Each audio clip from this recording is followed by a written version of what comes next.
Père, merci parce que tu es Dieu. Merci parce que tu es l'intention de Dieu.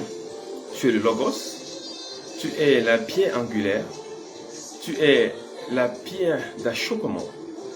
Tu es celui pour qui est par qui toutes choses ont été créées, ont été faites. Nous voulons te dire merci Seigneur parce que c'est toi qui as permis ces moments. Nous te rendons toute la gloire pour ce que tu vas dire au travers de notre bouche, inspirant notre cœur, inspirant notre message, afin qu'un homme et une femme soient bénis, c'est-à-dire agissent bien par la connaissance de la vérité au nom de Jésus. Nous voulons que la connaissance soit déversée dans le cœur des hommes et des femmes.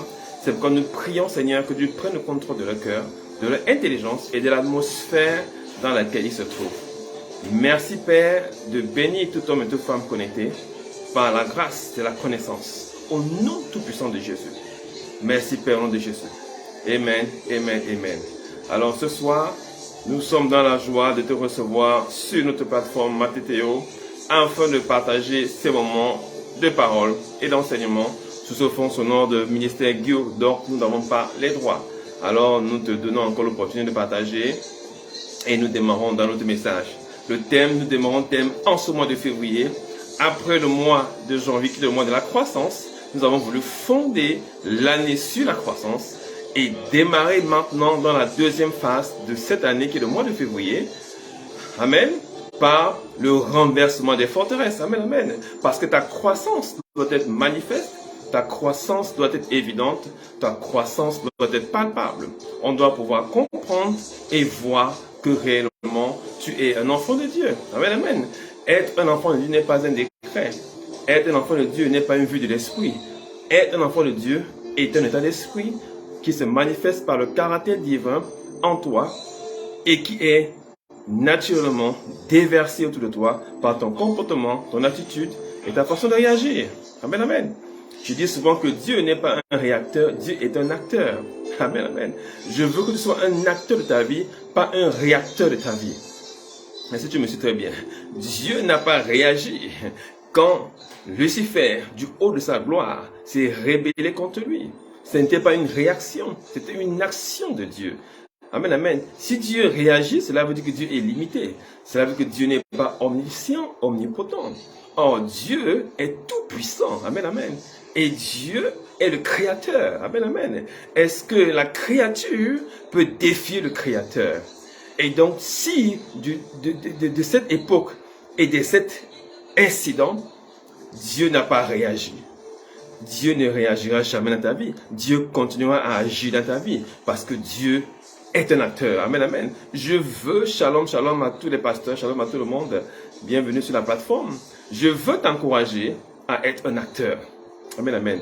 Écoute-moi très bien. Dans ce programme de renversement des forteresses, nous allons abattre des cartes spirituelles et des cartes de la connaissance. Nous allons faire table rase du passé. Souviens-toi de l'enseignement sur la repentance afin de te faire passer à une autre dimension de ta foi, de ta compréhension et de la paix et de ta communion avec Dieu.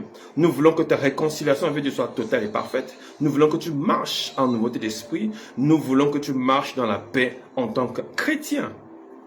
Alléluia. Être un chrétien n'est pas une erreur. Et ce n'est pas non plus un abus de langage. Être un chrétien, ce n'est pas la recherche d'un bonheur perdu. Ce n'est pas parce qu'on a échoué dans la vie. Être un chrétien est réellement ce que nous devons être sur la terre. Amen, amen. C'est notre identité spirituelle et c'est réellement le plan de Dieu pour notre vie. C'est pourquoi je bénis le Seigneur pour ta vie et pour la qualité et l'excellence de ton esprit et de ton cœur au nom de Jésus. Amen, amen. Nous voulons donc ce soir enseigner afin que ta vie soit une vie d'action, une vie active, une vie qui est fondée sur la parole. Laisse-moi te dire que la parole ne s'est jamais soumise au temps et aux circonstances. Bien au contraire, les temps et les circonstances ont été soumis à la parole. Parce que la parole ne change pas. Elle est la même depuis le commencement. Depuis le jardin d'Éden jusqu'à ce jour, la parole trace sa trajectoire pour le but à atteindre. Alléluia. De la même manière qu'il avait été annoncé à Abraham dans Genèse 15, 2, que en toi ta postérité sera bénie. Cette postérité a été révélée par Paul comme étant Jésus-Christ. Et Jésus-Christ est arrivé. Alléluia. Combien de siècles après, d'après la chronologie exégétique, On pense que cela fait plus de 2000 ans après. 2000 ans après qu'Abraham a été visité par Dieu et qu'il a reçu la promesse. Le Christ est arrivé. Nonobstant les circonstances, les événements, les challenges, les guerres, les interruptions, les martyrisations, les assassinats, les condamnations qui ont été faites sous les époques, sous les années, sous les saisons, sous les royaumes. La parole a frayé son chemin et personne ne peut la stopper. Ce n'est pas aujourd'hui qu'on pourra la stopper. On ne peut pas la stopper dans ta vie. On ne peut pas la stopper dans ton foyer. On ne peut pas stopper la parole dans tes projets. On ne peut pas la stopper dans tes affaires. On ne peut pas stopper ce que Dieu a prévu pour toi. C'est pourquoi Dieu n'est pas un réacteur. Ce n'est pas parce que ceci est arrivé que Dieu va faire cela. Dieu a déjà fait. Alléluia. Et nous devons continuer à suivre Dieu et non pas à suivre ce que l'ennemi veut nous faire croire. L'ennemi a dit à Ève, est-ce que Dieu a réellement dit? Alléluia. Quand les circonstances arrivent, elle veut te rappeler si réellement Dieu a dit. Amen, amen. Quand des épreuves arrivent, ces épreuves viennent avec un message. Quel est ce message? Est-ce que Dieu a réellement dit? Quand les déceptions arrivent, ces déceptions portent un message. Ce message, c'est est-ce que Dieu a réellement dit? Quand les troubles, les persécutions, les trahisons arrivent, elles viennent avec un message. Ce message est est-ce que Dieu a réellement dit? Et ce message a pour objectif principal de semer la confusion dans ton esprit et de te faire changer de mentalité à l'égard de Dieu. Alléluia. Et c'est ce changement de mentalité que l'ennemi cherche. Parce qu'une fois que ton intelligence a été modifiée, c'est cela le changement de mentalité, alors ta nature est modifiée. Ton caractère est modifié. Ton comportement est modifié. Et ta perception de Dieu est totalement modifiée. Et si tu suis Dieu depuis une mauvaise perception, alléluia, alors certainement tu manqueras le but. Est-ce que tu me suis très bien? Si tu suis Dieu depuis une mauvaise perception, tu manqueras le but. Tel est l'objet de notre mission. Et tel est l'objet de ce message. C'est de te faire changer de perception vis-à-vis de Dieu. Alléluia. Les challenges par lesquels nous passons, les situations par lesquelles nous traversons, les événements que nous observons, nous amènent parfois à nous interroger sur notre nature spirituelle et sur réellement la bonté de Dieu. Et cela nous amène parfois à nous refroidir, à nous décourager. Pourquoi? Parce que les événements viennent avec des messages. Les événements accourent avec des messages. Ces messages sont instigés par des dominations, par des principautés, par des puissances, par des dignités, par des trônes qui sont des échelons démoniaques, des anges déchus qui contrôlent une sphère de l'humanité et qui injectent dans la terre, sur la planète, des pensées obscures afin de modifier la foi des hommes, modifier les pensées des hommes, modifier les circonstances. Quand une guerre éclate dans un pays, on est apeuré, on est attristé. Quand l'économie ne marche pas, on a peur. Quand la santé ne fonctionne pas, on a peur. Quand l'école ne marche pas, on a peur. Quand les maisons et les vies ne se lèvent pas dans le travail, dans l'accomplissement, on a peur. On vit comme dans une psychose. Tout ceci fait partie de la manipulation de l'ennemi afin de nous assujettir. Écoutez-moi très bien. Le peuple hébreu, le peuple juif, jusqu'aujourd'hui, pense que le Messie qui arrivera sera celui qui va les libérer des affrosités physiques. J'ai envie de dire des difficultés par lesquelles il passe. Amen, amen. Et ça n'est pas du tout la mission du Messie. Le Messie n'est pas venu pour apporter une paix physique. Le Messie est venu pour apporter la paix, qui est la communion avec Dieu, c'est-à-dire le retour vers le Père. Ce retour est plus grand que la paix physique. Il est plus grand que la paix économique. Il est plus grand que la paix spirituelle. Il est plus grand que la paix familiale. Il est plus grand que la paix conjugale. Il est plus grand que la paix sanitaire. Cette paix est la paix qui est au-dessus des paix. La communion avec Dieu. Le retour dans la présence de Dieu. C'est ce retour qui conditionne, alléluia, toutes les autres paix. Quand tu es en communion avec Dieu et quand tu as l'assurance de ton salut, alors tu marches dans une nouveauté de vie, une assurance forte. Alléluia. Tu marches comme dans une tour fortifiée parce que le nom de l'Éternel est une tour forte dans laquelle le juste se réfugie. Alléluia. Est-ce que tu me suis très bien? Nous sommes encore dans l'introduction de ton message. Amen, amen. Et donc, ta perception, ta compréhension de Dieu est nécessaire pour pouvoir avoir une marche saine dans la maison de Dieu. Qu'est-ce que j'entends par marche saine? C'est une marche qui est fondée sur les principes de Dieu et non pas sur les principes humains. Laisse-moi te dire que plusieurs principes humains ont été introduits de façon insidieuse dans l'Évangile. Plusieurs principes humains ont été introduits de façon insidieuse dans la prédication de la foi. Plusieurs principes humains ont été introduits dans la connaissance de Dieu et dans la révélation de Dieu. Ce sont ces principes que nous devons abattre ce soir. Et l'un de ces principes les plus forts, ce sont les forteresses. Alléluia. Ce sont les forteresses. Tant que ta compréhension des forteresses ne sera pas modifiée, alors ta perception de Dieu sera une fausse perception et qui va provoquer des fausses prières, des faux jeûnes et une fausse adoration. Quelqu'un me suit? Tu peux être dans une église en train d'adorer Dieu, mais d'adorer un faux Dieu. Alléluia. Ah ben oui, en train d'adorer un faux Dieu. Pourquoi? Parce que le Dieu, vous savez, dans les temps anciens, dans l'Ancien Testament, chaque fois que Dieu se manifestait, ce Dieu avait un nom. Alors il y avait Jéhovah Shireh, il y avait Jéhovah Tsidkenu, il y avait Jéhovah El Gibor. Est-ce que tu me suis très bien? Il y avait El Elyon, il y avait El Olam, il y avait tous ces noms qu'on avait. Ces noms étaient la représentation d'un événement. Alors, ces gens comprenaient Dieu comme un Dieu des situations. C'est pourquoi les païens avaient des dieux.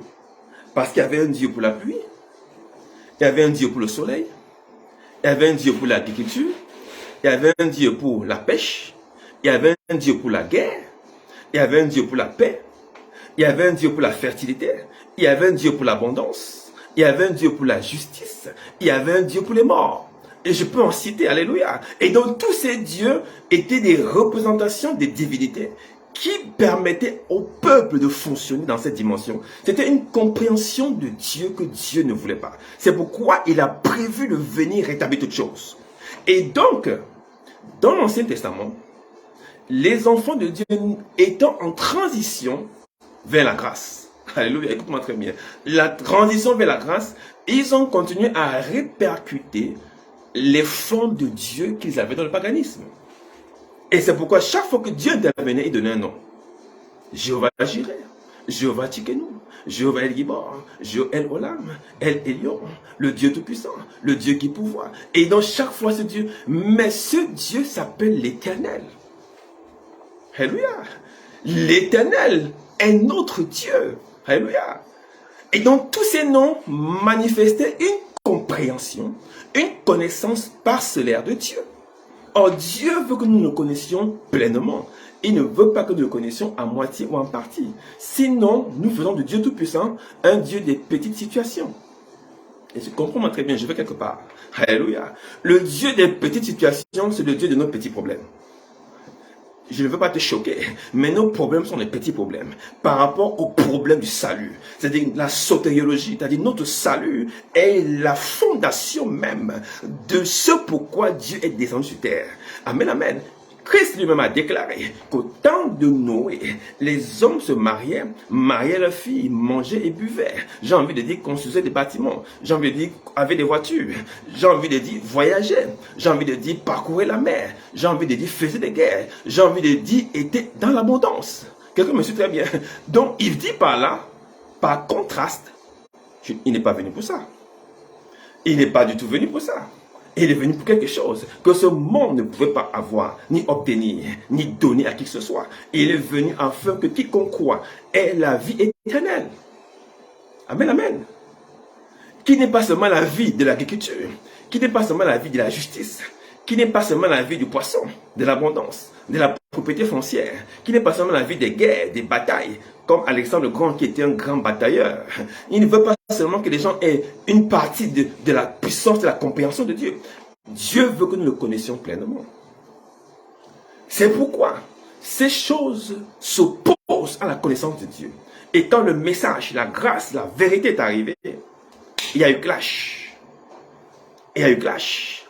Il y a eu clash. Tout ce que pouvait dire le Seigneur à ses frères pharisiens, à ce peuple juif était rejeté automatiquement. Pourquoi?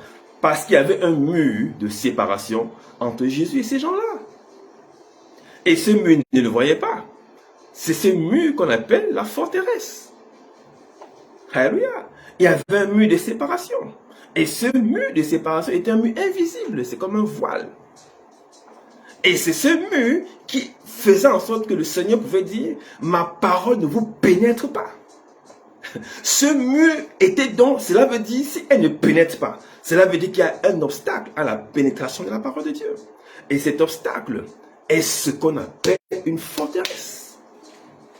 Nous allons dévisager là-dessus et essayer de comprendre. Lisons le verset de base de notre message, que tu connais, qui est 2 Corinthiens 10, 3, qui dit ceci. Si nous marchons dans la chair, nous ne combattons pas selon la chair. Alors, car les armes avec lesquelles nous combattons ne sont pas charnelles, mais elles sont puissantes par la vertu de Dieu, pour renverser les forteresses. Nous renversons les raisonnements. C'est quoi les forteresses? Les forteresses sont les raisonnements. Alléluia. Paul définit, vous savez, dans la Bible, quand vous lisez un verset, lisez bien le verset suivant et les versets qui suivent. Parce que les versets qui suivent expliquent, traduisent et interprètent le verset d'origine. Amen, amen. C'est ainsi que tu vas comprendre la Bible. Souvent, quand tu lis un verset, tu t'arrêtes, tu ne comprends pas. Lis les versets qui suivent ou le chapitre qui suit, tu comprendras le verset. Automatiquement, ça va s'éclairer. Alors, quand on voit le verset 5 explique le verset 4. Il dit, nous renversons les raisonnements et toute hauteur. Amen, amen.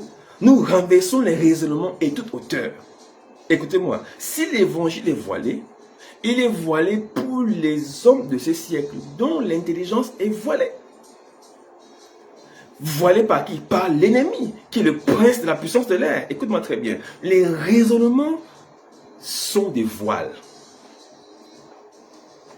Amen, amen. Les raisonnements sont des voiles. Les hauteurs sont des voiles. Donc, si notre évangile est encore voilé, il est voilé pour ceux qui se perdent. Et qui voile cette intelligence? C'est l'ennemi de nos âmes. Alléluia. Éphésiens 6, 12 dit ceci. Qui est à l'origine de ce voile et de cette forteresse, de ces blocages? Avant cela, nous allons voir 2 mots. Le mot charnel. Les armes avec lesquelles nous combattons ne sont pas charnelles. Charnel est un mot qui vient du grec sarkikos. Sarkikos qui veut dire charnel, de la chair, qui veut dire qui a la nature de la chair, qui est sous l'autorité de l'appétit animal. Amen, amen. Qui est gouverné par la nature humaine, non pas l'Esprit de Dieu. C'est ce que ça veut dire. Qui veut dire encore? Qui a son siège dans la nature animale, non pas dans l'Esprit de Dieu. Qui veut encore dire? Qui est relatif à ton origine, à ton naissance, à ta personnalité. Amen, amen. Les âmes avec lesquelles tu combats ne sont pas de ton propre fond, de ta propre nature. Amen, amen. Non, non, non. Elles sont spirituelles. Alléluia. Ensuite, nous avons aussi le mot, nous allons aussi voir le mot qui suit, qui est le mot combattant, qui veut dire en grec stratenomai. Amen.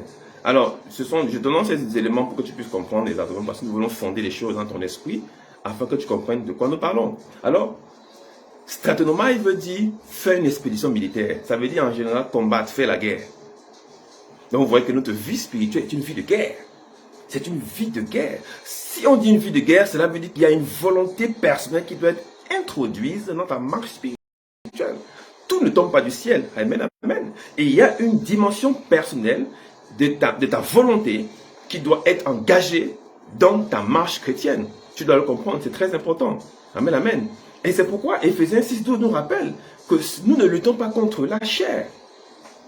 Si nos âmes ne sont pas charnelles, effectivement, Éphésiens 6.12 vient encore en confirmer. Nous ne luttons pas contre le sang et la chair. Amen, amen. Mais contre les principautés, contre les autorités, les dominations, les princes de ce monde des ténèbres. Amen, amen.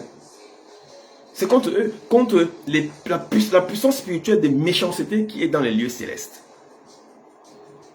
Et donc, qu'est-ce qu'il veut nous dire par là? Il veut dire, si nous prenons le verset depuis Éphésiens 6.12, qu'il y a des autorités, il y a des puissances, il y a des forces qui inspirent un raisonnement. Amen, amen. Et ce raisonnement est contraire au raisonnement de la foi. Est-ce que tu me suis? Et donc, notre combat n'est pas au niveau de la chair. Notre combat au niveau de ces raisonnements, de ces pensées qui sont insidieusement introduites dans notre système mental, afin de nous faire douter de notre foi. C'est ce que ça veut dire. Donc, ceux contre qui nous combattons, ceux contre qui nous luttons, sont ceux-là qui maintiennent notre mentalité en esclavage. Ils nous maintiennent dans une forme d'asservissement mental qui nous empêche de voir Dieu comme il est, mais de voir Dieu comme ils veulent que nous voyons Dieu. Amen, amen. C'est pourquoi je dis au nom de Jésus, ce par quoi tu passes ne va pas modifier ta foi, ni ta perception de Dieu. Amen, amen. Parce que les challenges viennent avec des messages. Et un message vient avec un esprit. Et la puissance de ce message est de tordre le cou de ta mentalité. Afin que tu sois assujetti à un contrôle démoniaque, un contrôle mental. Qu'est-ce que j'entends par contrôle mental? C'est cette faculté que l'ennemi veut injecté pour te faire asseoir sous un arbre de maladie, un arbre de peur, un arbre de culpabilité, un arbre de regret, un arbre de rejet, un arbre de mort. Je dis, ça n'est pas ton fauteuil et ça n'est pas ta maison. Je dis, toute mentalité introduite dans ton système afin de te faire croire que tu as échoué, que tu es fini. Je dis, ce système est complètement détruit au nom de Jésus. Il est détruit au nom de Jésus.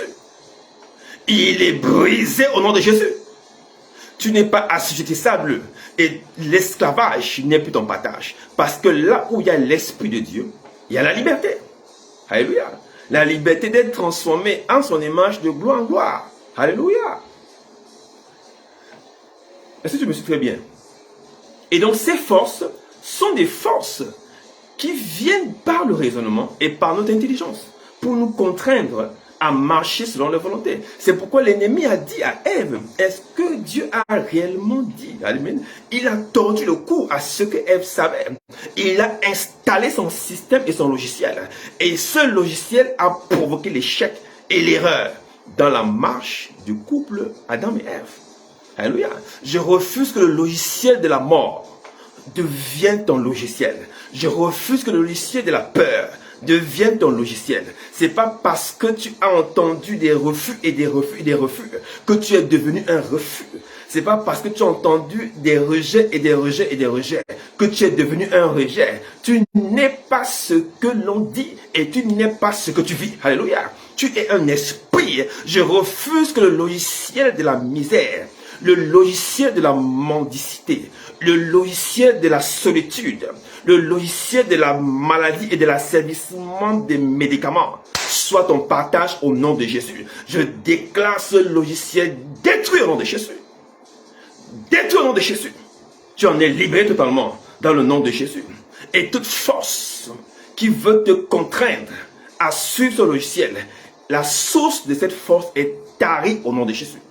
Elle est asséchée au nom de Jésus. Elle n'a plus de pouvoir sur toi. Amen, amen.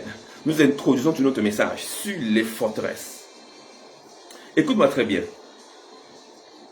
Le problème des forteresses est dû à une interprétation erronée de la parole de Dieu, à une connaissance erronée de la parole de Dieu.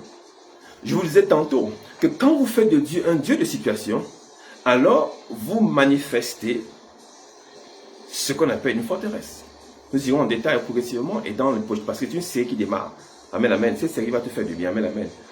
Cette série va te faire un grand bien au nom de Jésus parce que tu vas entendre des choses incroyables. Amen, amen. Je vais m'arranger à aller doucement et parcimonieusement pour ne pas trop te donner tout en même temps. Écoute-moi très bien. Le système dans lequel nous vivons est un système impur. Pourquoi il est impur? Parce que son origine n'est pas de Dieu. Amen, amen.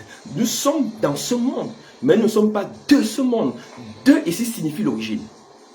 Alléluia. Notre origine n'est pas d'ici, parce que tout ce qui vient d'ici est impur. Notre origine est du ciel. Alléluia. Nous sommes d'en haut et non en bas. De la Jérusalem céleste et non de la Jérusalem terrestre qui est en esclavage. Nous ne sommes pas en esclavage. Et de quel esclavage parle-t-on? On parle de l'esclavage mental, l'esclavage des sens, la sottise, la stupidité, la bêtise, la folie. Amen, amen. Dans laquelle ce monde prévaut et veut nous embrouiller et nous embourber. Nous ne sommes pas de ceux qui peuvent s'embourber. Nous ne sommes pas une voiture, un 4x4 qu'on peut embourber. Nous sommes de ceux qui marchons sur la boue de ce monde. Amen, amen. Écoute-moi très bien. Le Dieu que nous suivons n'est pas un Dieu parcellaire. C'est un Dieu tout-puissant. Et donc, l'erreur que nous présentons souvent, et cette erreur peut être partagée, soit par les serviteurs, soit également par les fidèles, parce que tout le monde veut avoir une place au soleil, tout le monde veut réussir naturellement, tout le monde aimerait bien avoir un mari, une épouse, tout le monde aimerait bien enfanter si on n'enfante pas, tout le monde voudrait bien avoir un passeport, bref, tout ce que les gens désirent avoir, c'est tout à fait naturel. Alléluia. Mais, il y a un piège qui s'introduit, c'est que il y a des gens qui peuvent prier pendant 2 ans pour un même problème. C'est là où l'erreur s'installe, à l'insu de notre pleine connaissance. Amen, amen. Parce que si tu suis un but matériel, tu fais de ce but ton Dieu. Alors il va devenir le Dieu de ton mariage, le Dieu de ton travail, le Dieu de ton enfantement, le Dieu de ton visa, le Dieu de ta guérison, le Dieu de ton relèvement, le Dieu de ceci, le Dieu de cela. Et tu vas retomber dans le même système de l'Ancien Testament. Jéhovah Jireh, Jéhovah Tikenu, Jéhovah El Gibor, Jéhovah El Olam, et ainsi de suite. Tu vas tomber dans ce Dieu-là. Amen, amen. Écoute-moi très bien. Dieu n'est pas le Dieu d'une chose. Dieu est le Dieu de tout. Il est tout puissant. Il est tout puissant. Ne prends pas une partie de ce Dieu. Amen, amen. Tu tomberas dans l'erreur et tu en feras une idolâtrie. Prends Dieu dans sa plénitude, dans sa totalité. Et cette erreur vient de la mauvaise interprétation de l'Ancien Testament. Pourquoi? Parce que la Bible est un ancien livre. Il faut bien comprendre cela. La Bible est un ancien livre et la compréhension de la Bible nécessite une interprétation. Nous allons prendre quelques versets bibliques pour vous montrer cela. Le mot forteresse est un mot, j'ai envie de dire aujourd'hui, un peu ancien. On utilise plus beaucoup ce mot. Alléluia. Ce mot est un mot qui était à l'époque où cela se prononçait, était un mot utile, était un mot vivant, un mot quotidien, un mot qui était dans la vie de ces hommes. Parce que c'était une vie de guerre, il fallait des forteresses pour se préparer, pour se préserver et pour garder sa position. Écoute-moi, 1 Samuel 23, 14. David demeura au désert, dans des lieux forts. Il resta sur la montagne du désert de Ziph. Saül le cherchait toujours, mais Dieu ne livra pas entre ses mains. Pourquoi? Parce que c'était une forteresse. Alors, 2 Samuel 5, 9, David s'établit dans la forteresse qu'il appela Cité de David. Il fit de tous côtés des constructions en dehors et en dedans. Est-ce que vous voyez cela? Il fit des constructions en dehors et dedans. C'était une forteresse. Pourquoi? Parce qu'il voulait se protéger. Amen, amen. Et tu vois aussi, Deutéronome 3, 4, 5. Nous prîmes alors toutes ces villes. Et il n'y en eut pas une qui ne tomba pas entre notre pouvoir. 60 villes, toute la comté d'Agor, le royaume d'Or en Bassan, toutes les villes étaient fortifiées, avec de hautes murailles, des portes et des barres. Voilà l'idée qui se dégage quand on parle des forteresses. On voit des hautes murailles, on voit des portes et des barres, on voit du fer, on voit une protection, une sécurité. Alléluia. Et c'est pourquoi ce mot a été malencontreusement introduit dans la notion qu'utilise Paul. C'est pas ce que Paul veut dire. Paul prend le langage pour adapter son message aux gens qui sont en face de lui. Alléluia. Parce que c'était une époque, j'ai pas envie de dire médiévale, nous étions passés dans l'âge, dans le démarrage du siècle. Amen, amen. Et donc, à ce moment, il fallait dire le langage. Nous sommes dans l'an peut-être 45 ou 50. Et il fallait utiliser le langage de l'époque. Et c'est pourquoi il a pris le mot forteresse. Et ce mot, il le comprenait bien. Regardons encore dans 2 Samuel 5, 6, 7. Le roi marcha avec ses gens sur Jérusalem contre les Jébusiens. Habitants du pays, il dit à David, tu n'entreras point ici, car les aveugles même et les boiteux te reposeront. Ce qui voulait dire, David n'entrera point ici, mais David s'empara de la forteresse de Sion. Amen, amen. Alors, il y a plusieurs versets comme ça que tu peux prendre. Il y a Psaume 9, 9. L'Éternel est un refuge pour l'opprimé, un refuge au temps de la détresse, une forteresse. L'Éternel est mon rocher, ma forteresse, mon libérateur. 2 Samuel 22, 2. Psaume 18, 2. Éternel mon rocher, ma forteresse, mon libérateur. David, reprenons ici les mots du prophète Samuel. Donc vous voyez que dans la conception de la parole de Dieu, Dieu réellement est une forteresse. C'est un rocher, c'est un abri, c'est une haute retraite. Amen, amen. Et donc la forteresse, du coup, dans la compréhension des hommes et des femmes, est une zone de réconfort et de protection. Également, ça peut être aussi une zone de blocage. On l'a vu avec Jéricho. Personne n'entrait, personne ne sortait. Et le prophète Josué était là, bloqué devant Jéricho. N'eût été l'instruction divine, ils n'auraient pas pu traverser Jéricho. Amen, amen. La forteresse l'empêchait d'avancer. Et donc, la forteresse peut se concevoir, donc, d'après cette mentalité, comme une zone de protection ou alors un blocage. Alléluia. Tu me comprends très bien? Et c'est ce blocage qui est mal interprété. C'est cette zone de protection qui est mal interprétée et qui est mal comprise. Et c'est pourquoi on a fait de Dieu un Dieu de situation. Pourquoi? Parce que j'ai une forteresse de célibat, j'ai une forteresse de non-enfantement, j'ai une forteresse de non-accomplissement, j'ai une forteresse de chômage, j'ai une forteresse de stress, j'ai une forteresse d'addiction, j'ai une forteresse de maladie. Tout ceci fait que on fait de Dieu un Dieu parcellaire. Pourquoi? Parce qu'on prend les forteresses pour des zones de refuge et des zones de blocage. Amen, amen. Le parallélisme ne marche pas. Comprendre qu'une forteresse est une zone de refuge ou une forme de blocage, c'est vrai. Mais ce que Paul voulait dire, ce n'était pas du tout ce qu'il voulait dire. Amen, amen. Donc le parallélisme est là où l'erreur s'est introduite dans le message et il a trompé les hommes et les femmes. Ce qui fait que les enfants vont à l'église maintenant pour combattre contre les forteresses. Forteresse de mon célibat, forteresse de ma misère, forteresse de mon rejet. Ce soir, je t'écrase, je te renverse. Alors on rentre dans ce genre de prière et on ne comprend pas du tout ce qui se passe. Suis cet enseignement et tu comprendras des choses. Ta forteresse tombera automatiquement.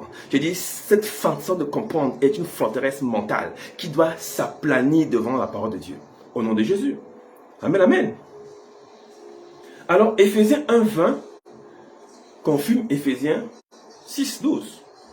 Amen, amen. Il dit, au-dessus qu'il a opéré dans le Christ, je prends à partir du verset 20, en le ressuscitant entre les morts. Il a fait asseoir à sa droite dans les lieux célestes, au-dessus de toute principauté, autorité, et puissance et domination, et de tout nom qui peut se nommer, non seulement dans ce siècle, mais dans le siècle à venir. Il a assujetti toutes choses sous ses pieds. Donc, je veux te faire comprendre que le parallélisme ne marche pas. Amen, amen. Le parallélisme ne marche pas. Pourquoi est-ce que Dieu a fait assujetter toutes choses sous les pieds du Seigneur? Et c'est quoi les pieds du Seigneur? Amen, amen. La Bible déclare que je mettrai l'inimitié entre toi et la femme, entre ta postérité et la postérité de la femme. Elle t'écrasera la tête. Avec quoi? Avec ses pieds. Alléluia. Et toi, tu lui baisseras le talon, mais elle t'écrasera la tête. Et il dit ici, il a mis toutes choses sous tes pieds. Quel est ce pied dont parle la parole de Dieu? Ce pied, c'est l'évangile. La connaissance de Dieu. La véritable image de Dieu. L'empreinte de Dieu. L'image de Dieu. C'est Jésus-Christ. Amen, amen. Ce pied, c'est Jésus-Christ. Et donc, cela veut dire que la connaissance de Jésus va venir dominer sur la connaissance de ces dieux de forteresse et de localisation. La connaissance de Dieu, la pleine connaissance de Dieu est au-dessus de la connaissance des petits problèmes. Amen, amen. Tu me suis très bien. Quand l'Église, le Seigneur a écrasé Satan sur la croix, Satan ne s'imaginait même pas qu'il pouvait revenir de ce jour de mort. Parce qu'on n'avait jamais vu cela. Et c'est ainsi qu'il a écrasé sa tête, c'est-à-dire qu'il a écrasé son intelligence. C'est intelligence contre intelligence. Le pied ici veut parler de l'intelligence divine, la sagesse infiniment variée de Dieu. Dieu, je t'ai dit, n'est pas un réacteur. Dieu est un acteur. Il a dit, détruisez ce temple. Après 3 jours, je vais le rebâtir. Il sait que le temple va être détruit, mais il sait qu'il va être rebâti. Il ne réagit pas à la destruction, mais il agit conformément à son plan. C'est pourquoi je déclare ce soir Le plan de Dieu te concernant va continuer à percer le chemin de l'ennemi. Aucun ennemi ne pourra t'assujettir, ni te sous-contrôler, ni te sur-contrôler.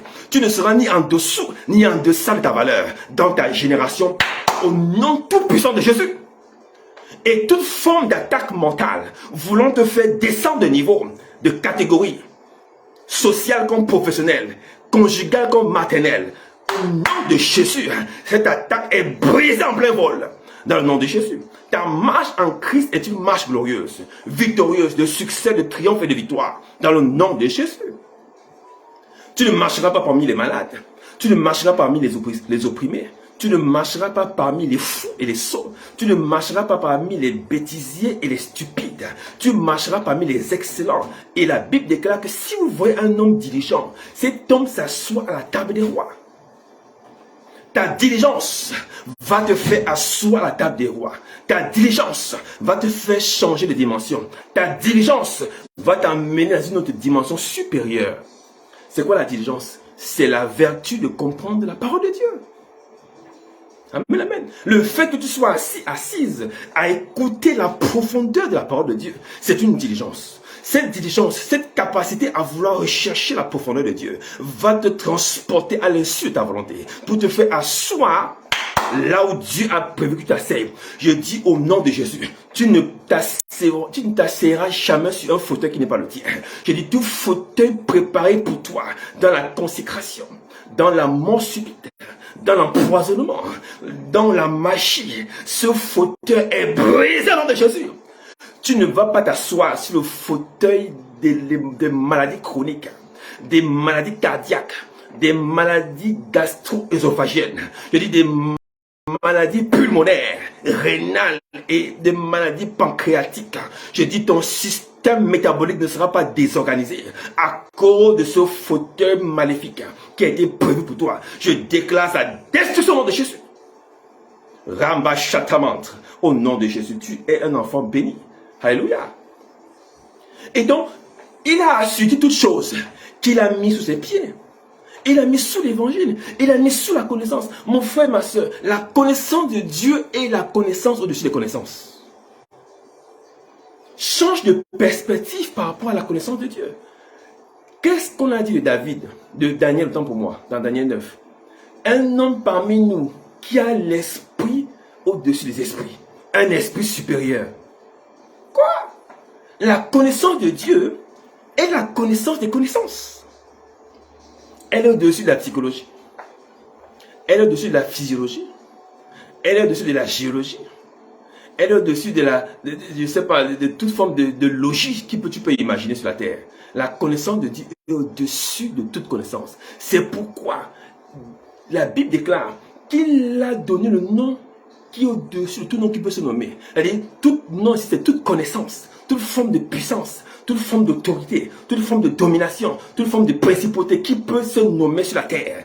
Je parle de toute forme de logos, je parle de toute forme de connaissance véhiculée sur la terre. On ne parle des sciences occultes, on ne parle des sciences orientales, on ne parle des sciences occidentales, on ne parle des sciences de la mer, on ne parle des sciences des anges, on ne parle des étoiles, on ne parle des astres. Et toutes ces connaissances regroupées n'atteignent pas la cheville de la connaissance de Dieu. Et même, ils blesseront seulement le talon de la connaissance de Dieu. Je dis seulement le talon. Cette connaissance n'atteint pas même la cheville. Or, quelqu'un ne comprend pas la vérité, la puissance de Dieu. Et ils peuvent se lever dans la magie. Ils peuvent se lever dans la primakura. Ils peuvent se lever dans les adorations des dieux de Baal, d'Astarté, de Moloch, de Python. Mais pas la connaissance. Tu vas les écraser parce que la parole ne change pas. Alléluia. La parole ne change pas. Ne sois pas emprisonné par ce que tu comprends et ce que tu entends. Leur connaissance est vaine et ne sert absolument à rien. Leurs autels n'ont aucune puissance. Et leur capacité a été détruite depuis 2000 ans sur la croix. Écoute-moi très bien. Le pied de Jésus, la connaissance, la Bible déclare qu'ils sont beaux les pieds de ceux qui annoncent l'évangile. Les pieds de Jésus, la connaissance de la vérité est ce qui assujettit et écrase toute forme de domination dans ta vie. Amen, amen. Pourquoi? Éphésiens 6:12. Car notre lutte n'est pas contre le sang et la chair, mais contre les principautés, ces autorités, ces dominations, ces esprits dans les lieux célestes sont des sources de connaissances. D'où vient que on entend des trucs de Zoroastre, Zarathustra, on entend, je vais passer tous ces noms-là, de bouddhisme, de ceci, tous ces enseignements qui viennent là, viennent d'où? Viennent de ces puissances. Et ces puissances ont été mises sous le pied de l'évangile. La Bible déclare, nous allons écraser la tête, c'est-à-dire, nous allons prendre la pierre angulaire qui est celle que David a prise dans la vallée du combat. Et il a tourné cette pierre et a frappé la tête. Écoute-moi, la pierre a frappé la tête. La pierre n'a pas frappé le nez. La pierre n'a pas frappé la gorge. La pierre n'a pas frappé l'œil de Goliath, mais elle a frappé la tête de Goliath. Pourquoi? Parce qu'il était prévu depuis le commencement qu'elle va t'écraser la tête. Amen, amen. Et donc l'écrasement de la tête est ce que David est venu faire. David connaissait la parole. David était un fils de Dieu. Il avait la révélation. Amen, amen. Et c'est pourquoi nous, enfants de Dieu, nous ne luttons pas pour contredire ou persuader les gens. Nous prêchons seulement l'évangile. Nous ne stigmatisons pas nos frères et sœurs, fussent-ils la même foi que la nôtre ou pas. Nous parlons seulement de Dieu. Pourquoi? Parce que la parole s'adresse à l'intelligence des hommes. Alors nous devons avoir la capacité d'argumenter afin que l'intelligence des hommes soit ouverte et illuminée. Nous n'avons pas besoin d'insulter, d'injurer les hommes.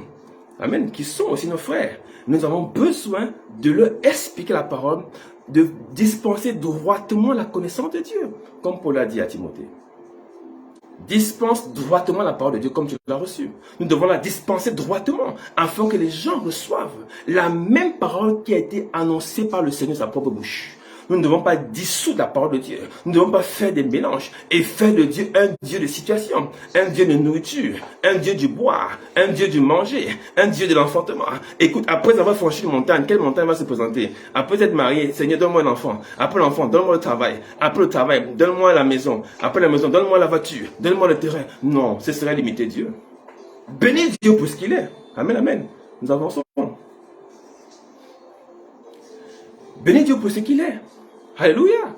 Bénis Dieu pour ce qu'il est. Adore Dieu en esprit et en vérité. Bénis Dieu pour ce qu'il est. Bénis Dieu pour ce qu'il est. Alléluia. Amen, amen. Ce n'est pas un Dieu fouettard. Amen, amen. Alors, nous allons comprendre un mécanisme. Nous sommes en train de rentrer encore dans les messages des forteresses. Nous allons comprendre un mécanisme important qui maintient les gens en captivité. Pourquoi les gens et les enfants ne comprennent pas ne comprennent pas ce qui se passe derrière l'information de l'évangile. Amen, amen. Nous allons lire dans Genèse 4:6. Un message très important. C'est celui d'Abel et Caïn. Et l'Éternel dit à Caïn, pourquoi es-tu irrité? Et pourquoi ton visage est-il abattu? Certainement, si tu agis bien, tu relèveras ton visage. Et si tu agis mal, le péché se couche à ta porte, à la porte, et ses désirs se portent vers toi.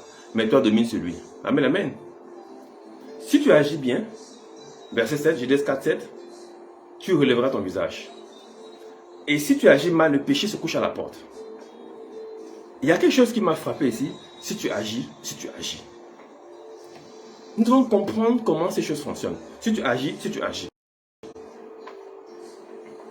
Et donc, les forteresses, les informations, vous comprenez bien, entre l'évangile et les principautés, les dominations et tous ces gens qui ont été mis sous le pied de Jésus. Donc, ces informations viennent par notre action.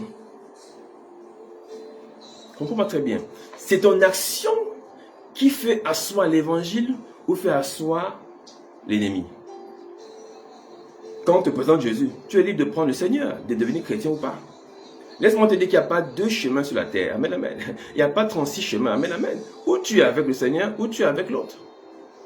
Amen, amen. Il y a qui dit, je n'ai pas tué Jésus, moi je n'ai rien fait, je n'ai pas pris la femme de quelqu'un, je n'ai pas volé chez quelqu'un, je suis quelqu'un de bien, je fais du bien. Le bien ne sauve pas. Le bien ne sauve pas. Un jour, un homme citait un grand homme de la terre, je ne sais pas si son nom, et il disait, si cet homme ne s'est pas repenti, il est en enfer. Et puis les gens criaient, avec tout le bien qu'il a fait, il a pacifié son pays, il Il n'a pas été président longtemps, il a fait du bien. Il dit, même s'il a fait le maximum et le giga bien, le seul bien qu'il fallait faire, c'est se repentir. S'il ne sait pas repentir, il ira en enfer. Amen, amen. Faire le bien ne sauve pas. Amen, amen. C'est faire ce qui est juste qui sauve. Il faut faire. Donne ta vie à Jésus. Alléluia. Donne ta vie à Jésus. Amen. Le bien est relatif. Le bien est temporel et le bien est limité. Écoute-moi. Un bien que tu fais aujourd'hui peut être désuet demain. Alléluia. Aujourd'hui, tu peux faire un diplôme de super comptable. Mais la comptabilité aujourd'hui est dans Facebook. Il y a des logiciels de comptabilité. Ton diplôme ne sert plus à rien. Tu as bien fait la comptabilité, mais ton diplôme ne sert plus à rien. Un bien est limité. Un bien est temporel. Le bien n'est pas permanent. C'est ce qui est juste qui est permanent. C'est ce qui est juste qui est éternel. Alléluia. Nous devons comprendre cela. Alors, il dit, agis bien. Je vais te prendre la compréhension de ce verset d'une autre manière. Quand il dit ici, agis bien, il veut dire à Caïn, crois en la promesse. Crois en la parole. Si tu crois en la parole, tu relèveras la tête. Est-ce que tu me comprends très bien? Si tu crois en la parole, tu relèveras la tête. Mais si tu ne crois pas en la parole, alors le péché se couche à ta porte. Et ses désirs se portent vers toi. Nous expliquons cette partie dans la prochaine série. Ses désirs se portent vers toi, mais toi domine sur lui. Et donc Dieu nous montre que ce que nous pensons parfois être des complications, des douleurs, des difficultés viennent de nos propres actions. Ce sont nos propres actions. Amen, amen. Je vais te dire une chose qui va te choquer. Amen, amen. Les esprits impurs ne viennent pas attaquer un enfant de Dieu par leur propre volonté. C'est ton action qui les attire vers toi. Est-ce que tu comprends? Ce que tu vis n'est que le reflet de ton action. Oh, c'est très profond ce que je suis en train de dire. C'est très important à comprendre. Ton action est ce qui détermine la réaction de l'extérieur. Alléluia. Ton action est importante. C'est pourquoi il prie à Caïn, agis bien. Pourquoi Caïn était frustré de ce que son offrande n'avait pas été agréée. Mais Dieu lui faisait comprendre que tout n'est pas perdu. Si tu crois en ma promesse, si tu crois que je suis Dieu, que je suis capable, alors tu relèveras la tête. Alors tu seras pardonné. Amen, amen. C'est pourquoi je refuse que toute action qui a été faite involontairement te condamne au nom de Jésus. Je refuse que les conséquences des actes que tu as posés te poursuivent. Je refuse qu'une condamnation humaine se lève contre ta maison et ta vie au nom de Jésus. Je refuse qu'une alliance qui a été faite il y a 14 générations soit encore vivace autour de ta famille. Je dis cette alliance est broyée, écrasée par la puissance de la parole de Dieu au nom de Jésus. Elle ne peut pas te contrôler. Je l'annule et je la détourne au nom de Jésus. Alléluia. Seigneur, merci au nom de Jésus. Alors, le Seigneur précise ici, là, si tu agis bien, si tu crois en ma parole, si tu comprends ce que je suis en train de dire, si tu crois en mes promesses, si tu crois en mon message, et ce message est d'actualité, si nous croyons aux promesses éternelles, si nous croyons dans la foi, alors nous serons toujours pardonnés. Mais si nous agissons mal, alors le péché se couche à la porte. Écoute, le péché se couche à la porte. C'est exactement ce qu'il est écrit quand on dit que l'ennemi rôde comme un lion rugissant, cherchant qui dévorait. C'est ce que ça veut dire. Il rôde autour de la porte. Pourquoi? Parce qu'il cherche une occasion pour s'infiltrer dans ta vie. Amen, amen. Il cherche une occasion pour s'infiltrer dans ta maison. Il cherche une occasion pour s'infiltrer dans ton système de valeurs. Il cherche une occasion pour te rendre compromettable. Il cherche une occasion pour créer la compromission. Il cherche une occasion pour te faire chuter. Il cherche une occasion pour te remettre en dessous de ta valeur selon ce que Dieu a prévu. Il cherche une occasion pour te rendre esclave de ton ancienne vie. C'est pourquoi toi agis bien. C'est pourquoi toi marches par la foi. Ne marche pas selon les circonstances. Ne crois pas à un Dieu circonstanciel. Parce que si tu poursuis le Dieu d'une chose, après que ces choses aient été restaurées, tu devras encore poursuivre le Dieu de l'autre chose. Donc tu vas passer ta vie à poursuivre les dieux des choses pour avoir la restauration finale. Ta vie ne suffit pas pour pouvoir recevoir tout. Amen, amen. Reçois Dieu pleinement et laisse-le faire le reste au nom de Jésus. Alléluia. Reçois Dieu pleinement et laisse-le accomplir son plan dans ta destinée. Et toute une vie ne serait pas suffisante pour accomplir tous nos désirs. Mais avec la grâce de Dieu, nous sommes capables d'y arriver. Alléluia. Ecclésiaste 7:9 dit, ne hâte pas ton esprit, ne te hâte pas en ton esprit de t'irriter, Car l'irritation repose dans le sein des insensés, des fous ou des sots dans certaines versions. Qu'est-ce qu'il veut dire par là? L'irritation, la colère, l'énervement repose devant ta porte. Si tu agis mal, si tu es prompt à t'énerver, si tu es prompt à être impulsif, si tu es prompt à être colérique, alors l'ennemi est devant ta porte. Alléluia. Et donc, qu'est-ce que cela veut dire? Pour te donner une petite vision dans vers la fin. Ce que cela veut dire? Cela veut dire que tu peux prier et jeûner pendant 45 jours et 45 nuits. Alléluia. Si ta porte n'est pas contrôlée, le jeûne ne servira à rien. Quelqu'un me suit très bien? Si ta porte n'est pas contrôlée, s'il n'y a pas une maîtrise de soi, s'il n'y a pas un contrôle intérieur, ton jeûne ne servira à rien. Parce qu'aucun jeûne ne peut chasser ce que toi-même tu as fait à soi devant ta porte. Personne ne peut venir te dire de casser ta télé. Écoute, quand tu rentres chez toi ce soir, après la prière, prends la télé, tu casses. Prends la salle à manger, tu casses. Tu vas dire, mais pourquoi? C'est moi qui ai acheté tout ça, c'est pour moi. Mais oui, c'est ce qui se passe. Quand tu t'irrites et que les forteresses s'élèvent, c'est toi-même qui as invité les forteresses. Les forteresses ne sont pas venues d'elles-mêmes. C'est toi qui les as invitées dans ta maison. C'est toi qui as amené le blocage. C'est toi qui as amené à l'imitation. Comprends-moi très bien. Si tu comprends cela, tu vas fuir les petits dieux pour poursuivre le grand Dieu d'Israël. Quitte les petits dieux. Quitte les petites situations. Ne poursuis pas les petites choses. Poursuis Dieu dans ton cœur. C'est pourquoi il est écrit, Matthieu 6:3, recherchez d'abord le royaume et sa justice. Comme pour dire quoi? Éloigne d'abord de ta porte les choses qui veulent pénétrer ta maison. Éloigne de ta porte les choses qui veulent te recontrôler, qui veulent te réassujettir, qui veulent te condamner de nouveau. Éloigne de ta porte les choses essentielles qui te rendaient nerveux, nerveuse, irritable, colérique, qui t'amenaient dans l'addiction de la sexualité, de l'alcoolisme, la drogue, le stress, qui t'amenaient dans toute forme de choses bizarres. Éloigne ta porte de ces choses. Tu ne peux pas éloigner ça avec un jeûne de la prière. Parce que personne ne peut casser son propre fauteuil. Si tu es assis sur l'irritation, si tu es assis sur la colère, si tu es assis sur l'impulsivité, personne ne va t'enlever. Il n'y a que toi qui peux te lever. Alléluia. C'est pourquoi plusieurs personnes prient et échouent et ne comprennent pas ces choses. Parce que la forteresse est à l'intérieur, elle n'est pas à l'extérieur.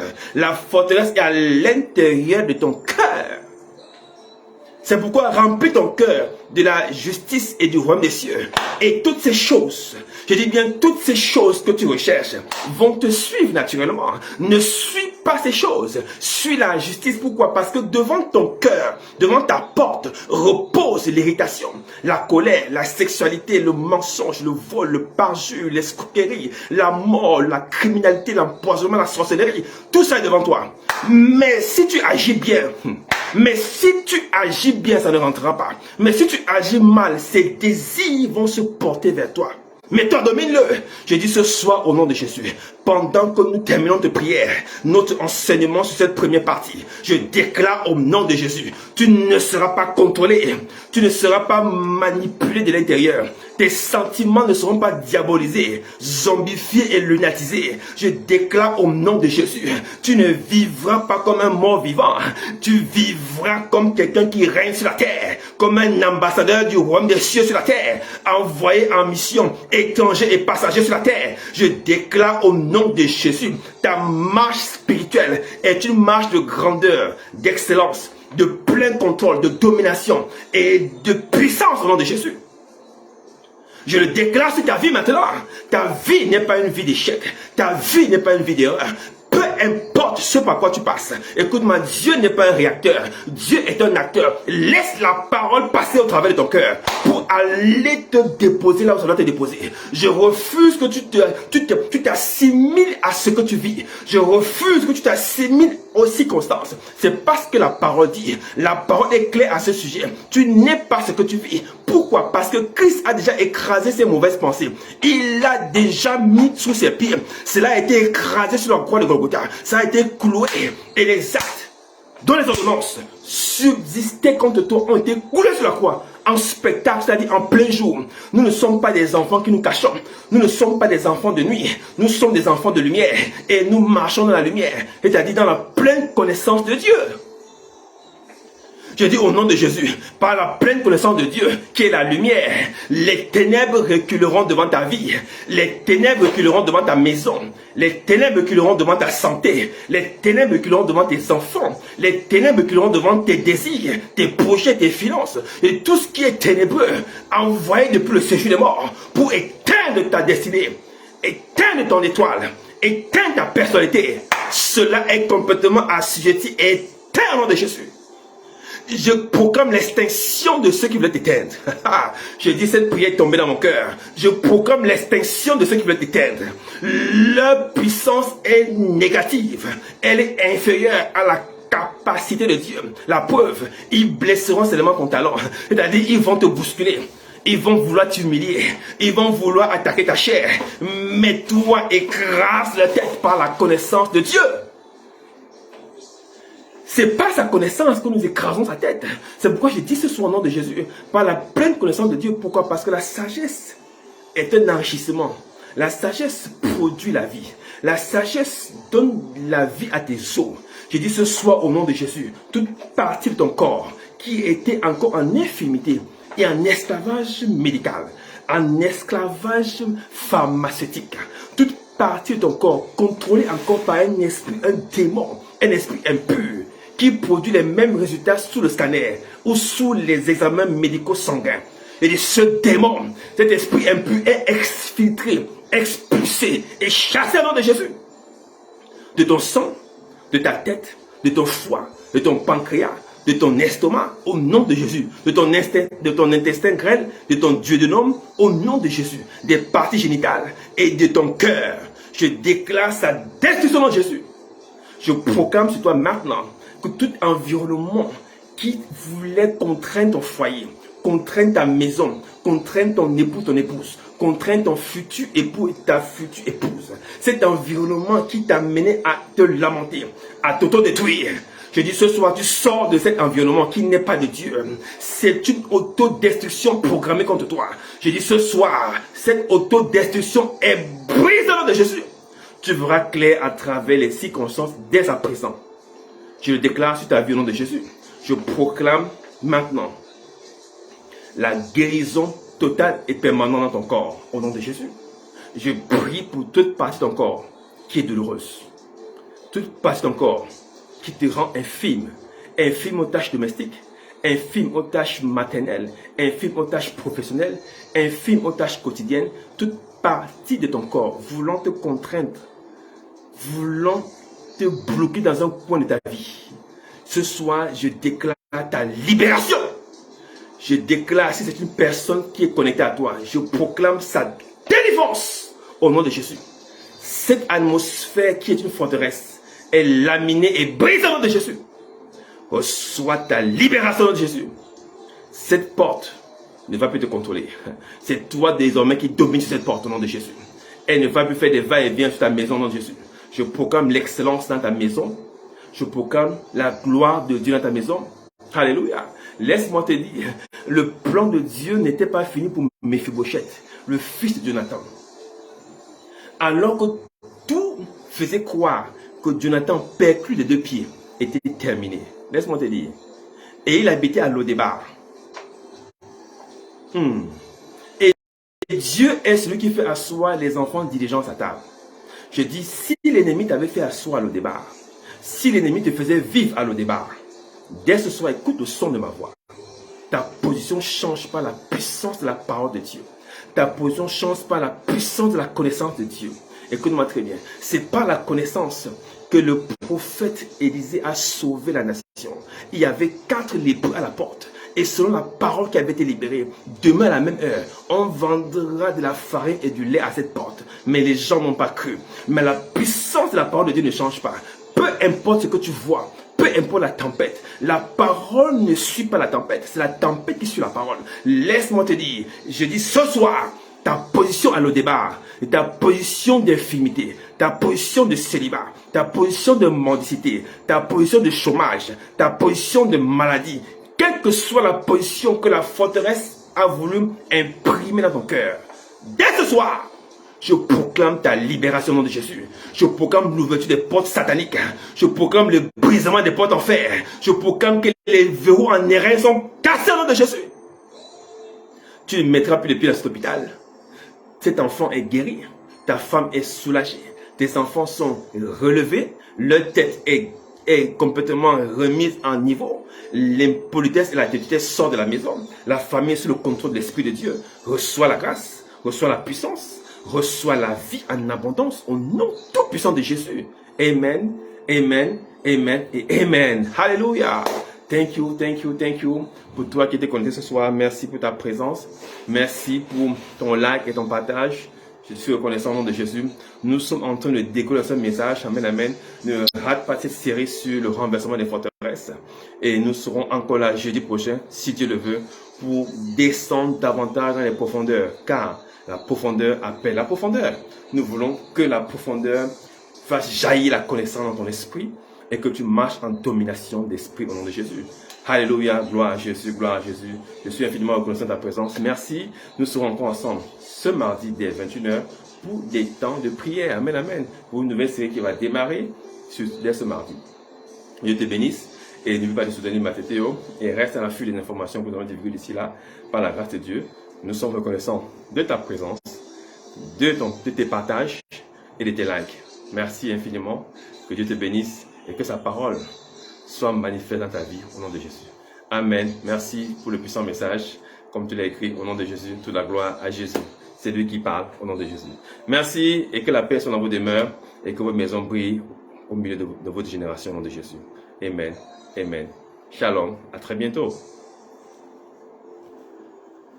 Et ceux qui ont la foi dans cette saison, dans cette dispensation de la grâce, ces personnes sont les fils. Et si vous êtes à Christ, vous êtes alors la postérité d'Abraham. Voilà une autre connexion avec l'Ancien Testament. Si vous êtes à Christ, vous êtes à ce que Dieu a prévu de donner à Abraham. Il a dit toutes les nations seront bénies en toi. Ta postérité sera bénie. Alléluia. Nous avons donc cette dichotomie, cette psychose qui règne dans nos cœurs. Alléluia. Écoute-moi, quand tu écoutes certaines choses, ne écoute pas de façon littérale. Va dans le background. Ta perspective de vue s'étend, change, se transforme et ta foi chrétienne devient plus forte.